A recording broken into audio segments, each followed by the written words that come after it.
This is Leilani Mitchell, and you're listening to the 3-Point Conversion.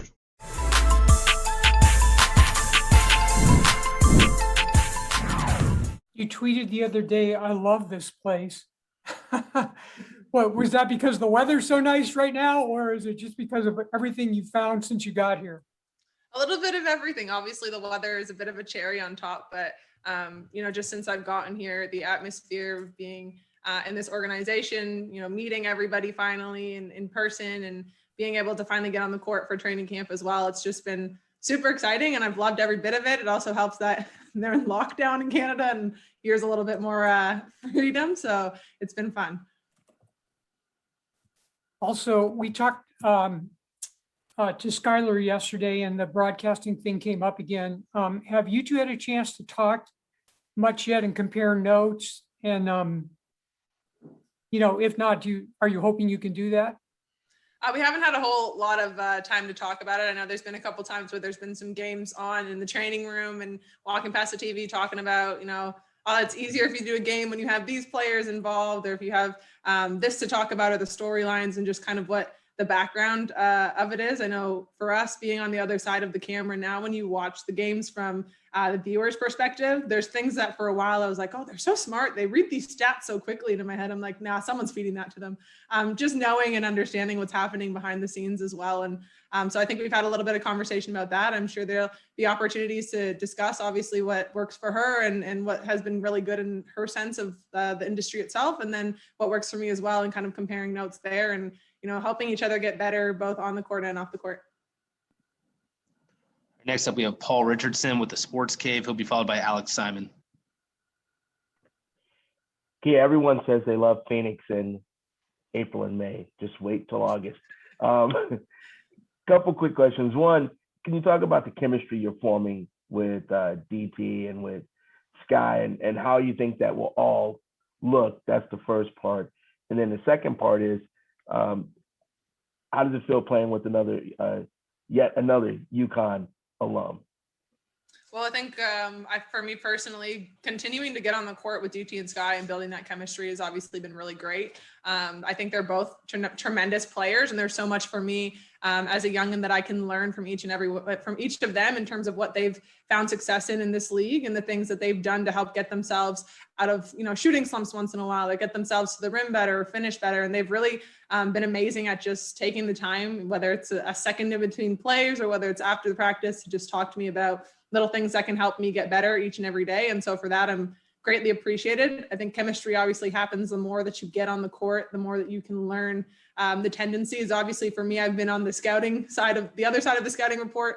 So I know tendencies from there, but when you're playing with each other, then those tendencies look a little bit different. So definitely learning that and being able to play with another UConn player. I think the best part about it is that you get to really know and understand, where these players come from, the pedigree that they come from. Obviously at UConn, there's a lot of tradition, and there's a lot of things that haven't changed over the number of years that Coach Auriemma and Coach CD have kind of been at the reins there. And that's the character of people that they bring in every single year, the type of player that you're going to get, the type of player that they're going to create over the 4 years that you're there. And that's hardworking, tough-nosed players. And for me to be able to play with DT and also alongside Bria again, I know what I'm going to get from them every single day, and continuing to learn from them has been absolutely incredible. Does DT ever put you in the Wayback Machine and say, I remember when we used to do this? Yeah. Did she ever do that? Yeah, we talked about it. I don't think Coach has changed his way a little bit, but when it comes to some of the drills in practice, we've all been through the ringer in those. Cool. Thank you very much. All right, next up, we have Alex Simon with the Next. He'll be followed by Raphael Haynes. Hi, Kia. You talked about being on the opposite side of the scout, and I hate to potentially bring up some bad memories if these are at all bad, but the Mercury did a pretty darn good job of kind of making it a rough shooting day for you both of the times you faced them in the bubble. And I was kind of wondering what your impression was as an opponent of how the Mercury played defensively, and then kind of seeing, now that you're in here, ways in which you can see why things happened against you that way. I'll be honest with you, every single day was a rough shooting day for me in the bubble. It was not a good season. But I think obviously with what the Mercury do, they show you different looks, and that's so that you don't get kind of in that easy kind of stream of, okay, I know what this defender is doing every single time. They might have trapped a ball screen here and there. They would have thrown an over and under, thrown different defenders at me. And so that definitely played a big role in trying to keep me off my heels and trying to keep me out of doing what I could to help my team win. And so being on this side of it now and watching and learning the defensive principles and obviously the terminology that's used here, I do see and I understand why they do a good job on, numbers of different good players in the league, because they focus in on them and each and every person does their job and they can throw different defenders. So that'll be interesting as well. Hopefully I can be one of those people that, you can throw at some guard defenders too. I was going to say, that sounds like if you recognize it kind of as an opponent, it probably seems like, hey, that's also a challenge as a teammate. Let me be the one to kind of come in and be able to kind of guard, up or down a few spots that way. Is that something that you feel like you're going to be able to do pretty successfully with the teammates around you and whatnot? Yeah, I think we have the ability to switch if necessary. And then we also have the ability when you're getting a steady stream of one defender, it's easy to kind of get into this rhythm of knowing what you're going to do or knowing what to expect. And here, obviously, I think with the number of different defenders that we have, we can throw different people. And for me personally, throughout college, that was my job, was to play good defense and then knock down some open shots here and there. So that's a part of my game. It's something that I want to continue to get better at, but it's something that I hope I can bring to this team as well. Just, I'm a big guard. I'm pretty strong, I think. So being able to slow down some people and give them a different look. All right, next up, we have Raphael Haynes with the 3-point conversion, followed by Criso Saltis. Hey, yeah, how are you doing? Raphael from the 3-point conversion. And it's one thing to say that you played on a team with veterans, and then to say you played on a team with all-stars or superstars, great players. But to have that in one team, both of them to play with great players and they're veterans, how has that been and how excited are you to play with them? Well, I'm pumped. I'm really excited to get the season going. And obviously every single time that we get to have the opportunity to go out and practice together, that's just as great as being in a game together. And so I love the ability to come into a team where there are veterans who have been through this, who have been through a number of different things in their career that I possibly haven't gone through yet, and being able to pick their brain and being able to be a sponge and see how they act both on the court and off the court, what they do to keep their body ready to go, pre-practice, after practice.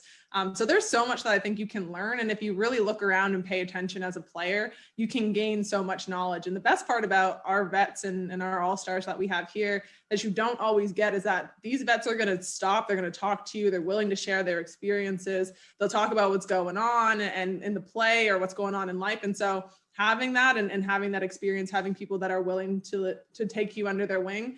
I mean, from the moment I got here, I felt like I was kind of welcomed in, and that's kind of the feeling that you want to get from established players. So I'm just here to learn, here to play off them and have a good year. And a quick follow-up, what have you learned just by watching them? Not as far as dialogue or if they told you, but just watching them as a far, you can share, what have you learned? Patience.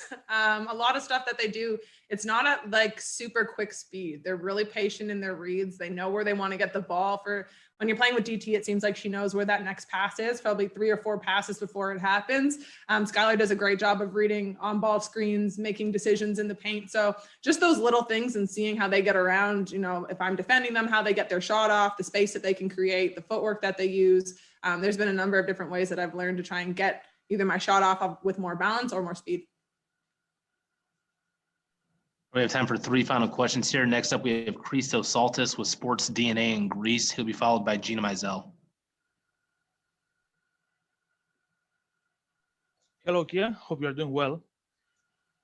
I would like to ask you, what are your first impressions about your team on and off the court, and how comfortable you feel so far in Phoenix? I feel very comfortable here. I feel like it's a really good fit just in the sense of what the team is trying to do, both offensively and defensively. It suits my game really well and what I already can do. But it also gives me an opportunity to continue to grow and learn and add different things to my game. I think for me, our team is really good. And I think we have really good players all around. We have smart players, players that are going to play for one another, and we'd like to get after it. Practices have been very competitive already, and it's only day 3 at this point. And so that's been really fun to be a part of. When you go out there and you're playing for a team that just has an ultimate goal of wanting to win, you're going to do whatever that takes. And you can feel that here at the moment that you step on the court. And a quick follow-up, in such a competitive season like this season coming up, what do you need as a team to be a championship caliber team, or you feel like you have a championship caliber team?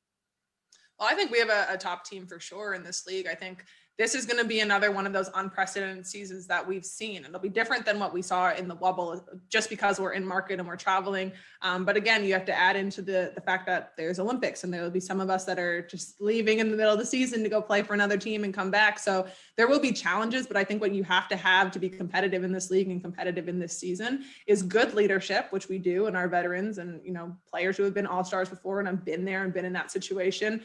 And then a team that's just willing to do all those little things to help you win a game, because quite frankly, we're all going to be in the same position. People are going to be tired. Bodies are going to be tired. The games are going to be quick. When you can do those little things that other teams can't do, that's going to give you a little bit of an edge in this season.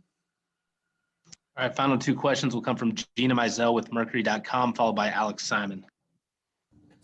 Hey, Kia, when you talk about, feeling comfortable here immediately, just how have you tried to maybe acclimate yourself just to Phoenix so far? Because it is a big life change, obviously, and we're still living in these COVID times. So I'm just curious, as someone who's moved here and tried to get settled life-wise, not just basketball-wise, how have you gone about doing that? It's been a very wild ride. I bought a house in Canada and closed on it 2 days before I moved here. So I felt like I've just been moving constantly for a week when I first got here. And so it's been very exciting to kind of come and figure out, what is it like in Arizona? Very different, obviously, from the East Coast and being in New York City. I like that I can drive to Target and park and not have to pay $20 for 5 minutes. So that was a big change in helping me. My boyfriend's also here, so that helps having somebody that knows me and can help me kind of navigate through this. And I have family here as well, who's been really great in just helping me figure out different things that I could possibly need. The best part is that you have an organization that's willing to do anything to help you feel comfortable. And so for me, it's been figuring out that you have to bring a jacket everywhere you go because it's so hot outside, but you hit the inside of a store or Target and you're freezing. So bring a jacket. And then just also kind of settling in now with our teammates here. Obviously, we have so many health and safety protocols put into place that there's not a ton of, one-on-one contact and getting to know people. But just being around, whether that's just walking outside or having a conversation, that stuff's helped as well. Just being comfortable and being here. All right, our final question comes from Alex Simon. To kind of go on that settling thing, you also mentioned what's going on back home. And I'm wondering, I'm sure you talk to your brother pretty frequently kind of about what he's experiencing with the NHL, and kind of as you look at what's coming ahead to this season, do you guys kind of talk about the difference between what, they're having to do up there and what, is about to happen for you and doing all of that? And I'm curious what all that's happened and what's come of those conversations. Yeah. So I think the cool thing about, my family and having a brother so close in age and doing pretty much the exact same things that we're doing has been the ability to say, look, you were doing it for 8 months. What is it like? Or what's the differences here and there? And so the conversations that we've had are just, when you're on the road, obviously the health and safety protocols are pretty strict there. So I'm like, what are you taking with you? For him, a lot of his road trips are about 2 weeks long and they're home for 2 weeks. And just so navigating around, sometimes it's going to be boring. That's just how it's going to be. So what is it that you're doing in the sense to keep yourself entertained? And there's a lot of reading. We share books back and forth on what titles to read and whatnot, a lot of Netflix, a lot of FaceTiming family members from the road just to check on how they're doing. And for me, checking on how they're doing right now, this is the third lockdown that Canada's gone into. So it's pretty tough on people just not being able to literally leave your house. So just trying to provide that kind of excitement to the day that you have. Obviously, my nephew helps too, if you see his smiling 9-month-old face.